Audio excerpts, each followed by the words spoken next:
দিনটা ছিল সানডে। আর তোমরা তো জানোই সানডে মানেই ঘরে আমার মন টেকে না। যেরকম প্রত্যেক সানডেতেই করে থাকি কি কোথাও যাই, হয়তো সন্ধ্যাবেলা যাই, কিন্তু সেদিনকে আমরা সকাল থেকেই ভেবেছিলাম যে বাইরে খাবো, বাইরে ঘুরবো। অনেকদিন পর এই সংসারের ঝঞ্ঝাট থেকে নিজেকে একটু একটা দিন ছুটি দেবো।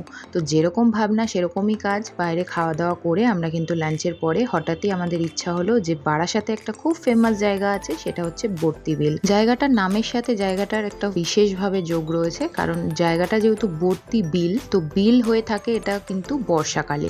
পুরোটা যত জায়গা দেখতে পাচ্ছ বিঘা বিঘা জমি, ওখানে পুরোটা একদম গরমকালে চাষের কাজে লাগানো হয়, আর যেহেতু বর্ষাকালে পুরো জলে ভরে থাকে, তো বর্তি বিল আমরা ওই কারণেই চিনি। চারিদিকটা জলে ভর্তি, নৌকা নিয়ে যাতায়াত করতে হবে, পদ্ম ফুটবে, এইভাবেই হয়তো আমরা বর্তি বিলকে এতদিন জেনেছি। কিন্তু সেদিন গিয়ে আমার একদমই অন্যরকম একটা এক্সপিরিয়েন্স হয়েছে। ভীষণ ভালো লেগেছে, দুজনে খুব ভালো সময় কাটালাম, সন্ধ্যা পর্যন্ত ছিলাম, চা খেয়ে তারপর বাড়ি ফিরে এলাম।